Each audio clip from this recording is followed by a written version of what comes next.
close. All right, good people. Let me adjust this real quick. This in my picture. There it is. There it is.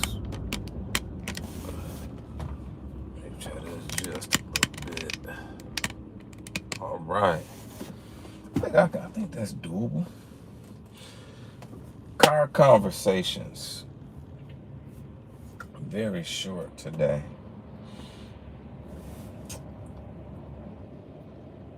Question of the day. Are you preparing your child to be a boss or an employee? Are we preparing our children? Well, I'll keep it singular. Are you preparing your child to be a boss, or are you preparing them to be an employee? Let's go. Let's go. Man, this is a good conversation. This is a good conversation. I have a sister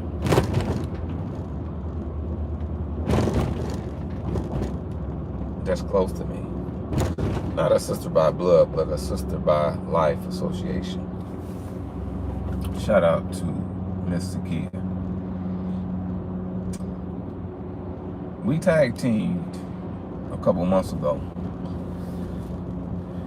We facilitated a few workshops with a group of young men.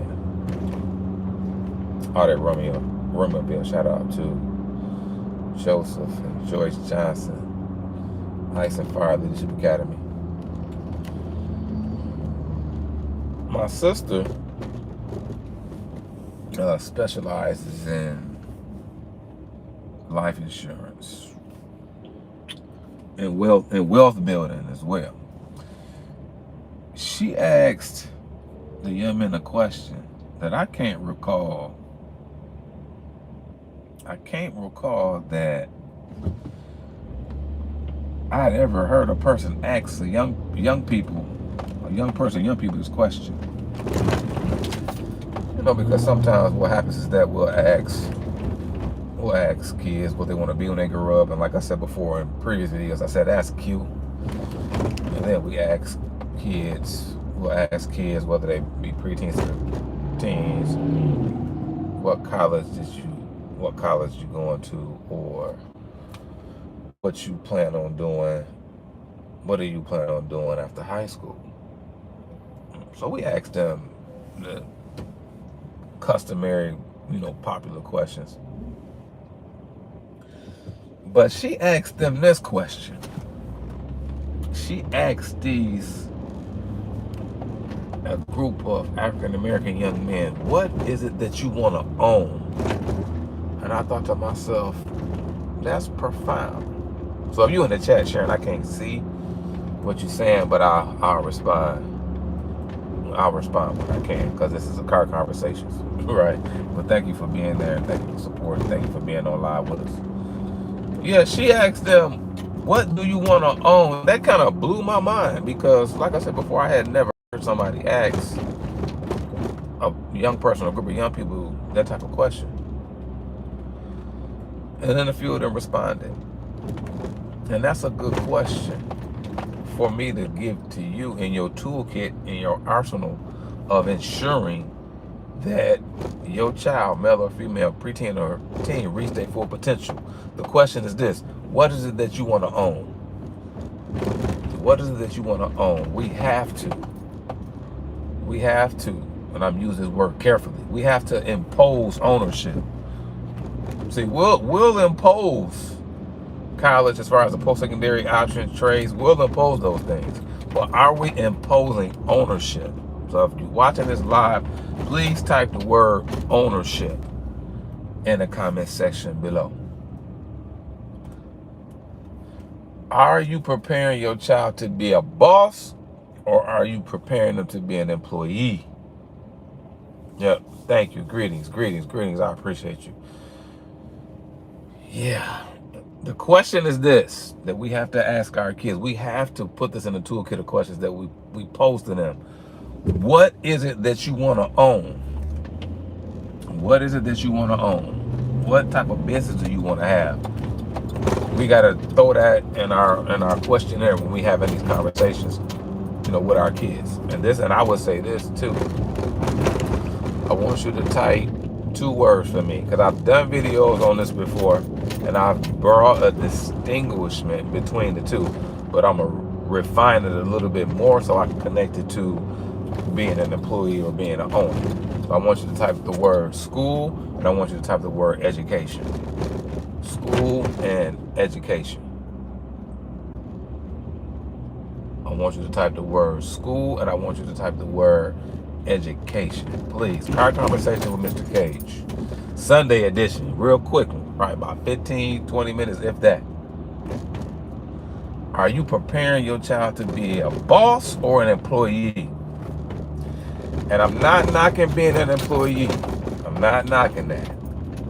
I'm not knocking being an employee at all. Because if you read Robert Kiyosaki's book about the 4 wealth quadrants, then you will know, via being educated on this book, that you got 4 quadrants, and I subscribe to his ideology. You got the employee, you got the self-employed, you got the business owner, and then you have an investor. And the reality of it is this, is that we can operate in all 4. But what I see when I observe society and my interaction with individuals in different circles, I see many of us in the employee quadrant because we got comfortable and we've been conditioned to be an employee. Not only necessarily because of school and the routine that school brings, but because our parents were employees. And our parents were employees because I was born in 1980. So that's been a long time ago, y'all. The technology that we have in 2025 gives us the option and gives us, I would say, more fortitude, confidence, and education to be entrepreneurs, not necessarily self-employed, but business owners. Are you preparing your child to be an employee or a business owner? All right, you can type the word school for me and education. Check this out. Many of our kids need school. Many of our kids need school. Why? Why do I say this? As a teacher, as an educator, as a business owner, as a business person, is because they need discipline. They need discipline. Now, if you ask kids, mostly maybe junior high, I would say probably 8th grade and up, and high school kids, you can ask them if it's boring, and they're going to say yeah. And they're going to say yeah. They're going to say yeah, it's redundant.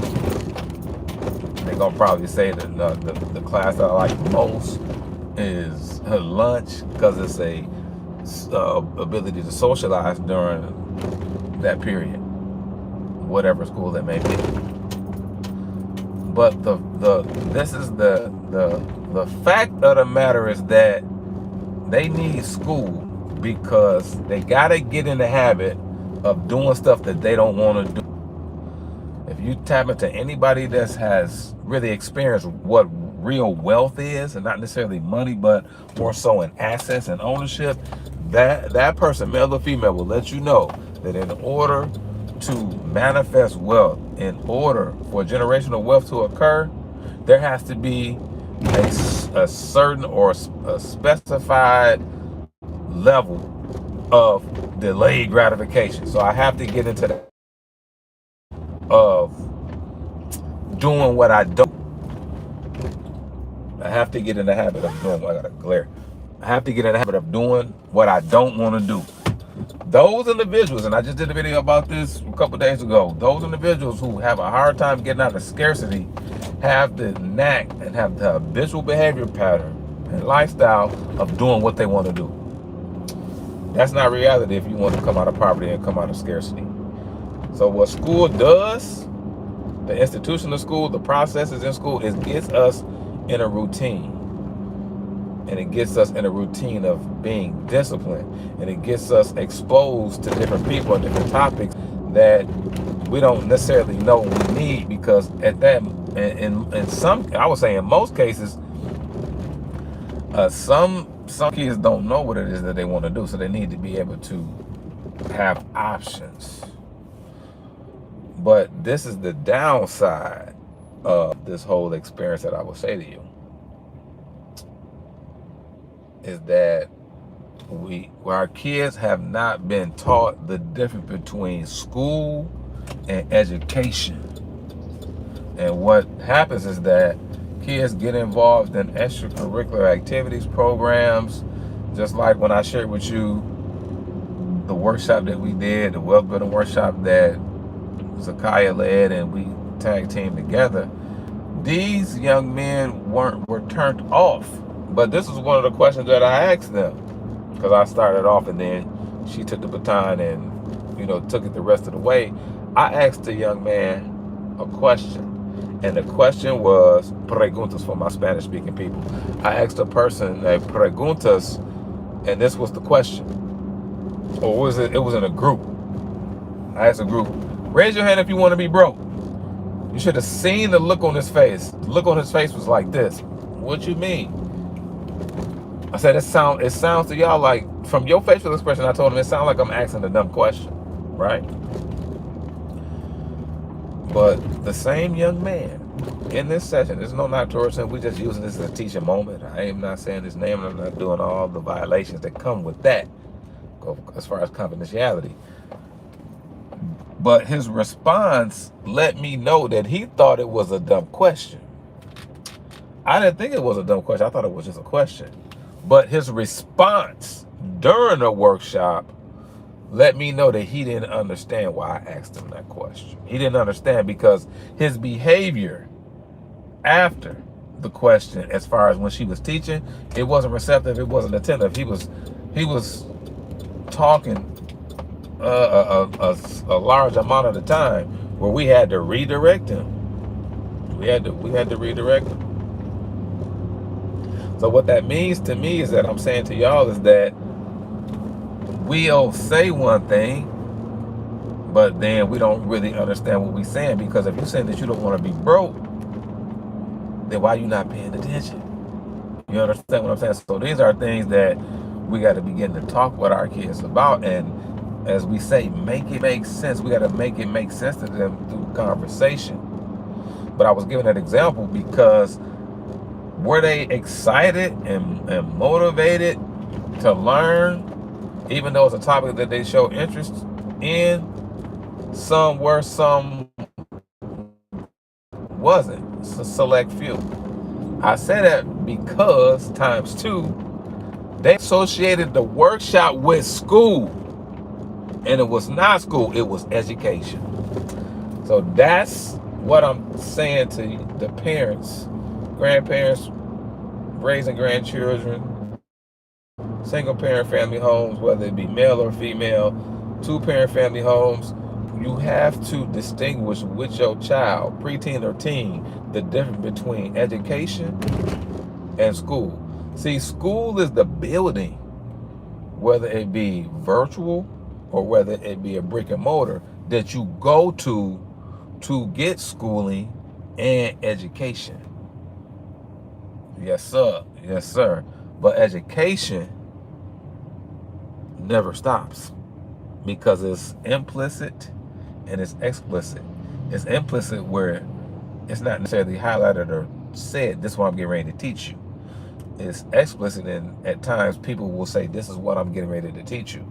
But when you talk about education, when we talking about education in an implicit way, we learning stuff and not necessarily knowing it. So we always being educated. But the education I'm also emphasizing is that's outside the four walls and the constraints of the institution called school. Because when kids associate something with school, subconsciously becomes born and they turn off. That is error. That is error. That is error. There are people on the face of the planet that's preparing their children to be your child's boss. There are people on the face of the planet in the United States and abroad that understand the value of school and education, and they are preparing their child as young as 11, from what I know via my experience. They are preparing their children to be your child's boss because they value school and they value education, which transpires and occurs outside the four walls of the building. So let me leave you with this point. When I was in junior high, I was a straight A student with little to no effort. I was in gifted classes. I ran cross country. I was in the art club, and I played basketball. Well-rounded young man. But my mom, who is and was an educator without the degree, had a friend who was giving her son these books, math and English books, little booklets, and she would give him like a page or so to do a day. Once my mom saw that, she inherited that best practice, implemented it with me. And probably at the time, which I don't remember, I probably didn't want to do the work, right? I probably didn't see the reason why I needed to do it. Didn't matter. She made me do it. And that experience, that woman, place an honor on her, was a component to make me who I am today. It made me so well versed where I can just teach various subjects with understanding. But to think, if I was only doing the work during the school day, that would be a limitation. Parents, check it out. Especially us that are in the like low to moderate income, man, education, school and education is going to be a key. These are going to be keys to help your child get to the next, for lack of better words, level in their quality of life, y'all. Please hear what I'm saying.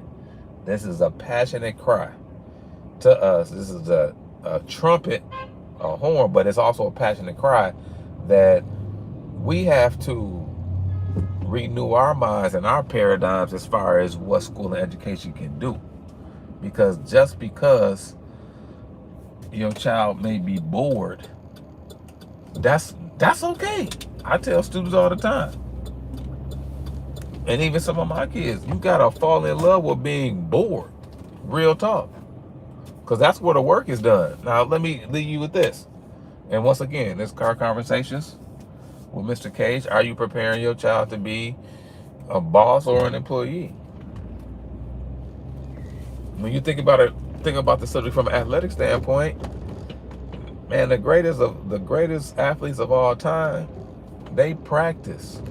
Practice can be boring. It can be lethargy. It can be routine. I'm sorry. It can bring lethargy. It can be routine. But you preparing for the game. Yeah, you preparing for the game. The fact of the matter is this: if I'm preparing my child to be an employee, yeah, that's okay. But what type of employee they gonna be and what they gonna specialize in? But just remember that if we are only working with our kids, if we are only working with our kids from an educational standpoint in a school time frame, we doing them a disservice, man. We doing them a disservice because education is so vast. It's beyond the four walls of the school building. There are subjects and skills in school that our kids need. Realtalk.com.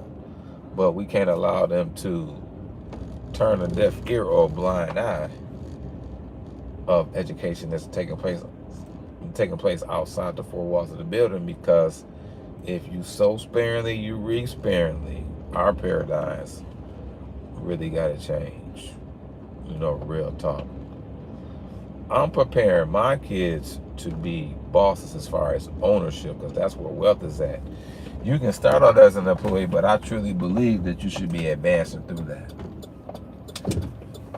Yeah, and like I said in the Quadrant book by Robert Kiyosaki, you can be in all the quadrants at one time.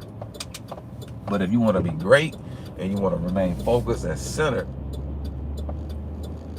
you can start out as an employee to get the discipline needed, learn about the industry, in hopes of progressing to be a business owner. Because to be a business owner, real talk, the realm of limitation has to be non-existent. The realm of limitation has to be non-existent when you're a business owner. Real talk, because you always got to stretch. But if you're not willing to stretch, and if we're not stretching our kids now, man, they'll suffer later, y'all. Please believe it. Speaking from my own life experience, and speaking from the many of young people that I had the honor to work with, and many of the families that I had the honor to work with over the past 16, 17, 18 years, I did not start doing this yesterday, for real. All right, y'all, that is all from me. Thank you for being there. This is the first live that we've done on the Mr. Cage Thought of the Day. But this was Car Conversations with Mr. Cage. Are you preparing your child to be an employee? A boss or an employee? Talk with you soon. Let's scroll through and see. Okay. Greetings to everybody that's watching this live and will watch in the future. We'll be in touch soon. Let's see how you turn this off, because I don't know.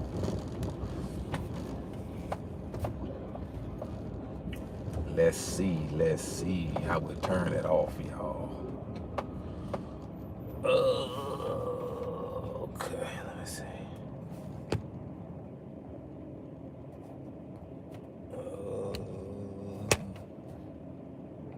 Be patient with your brother. Now I want to share. I want to stop it. Okay, let's see.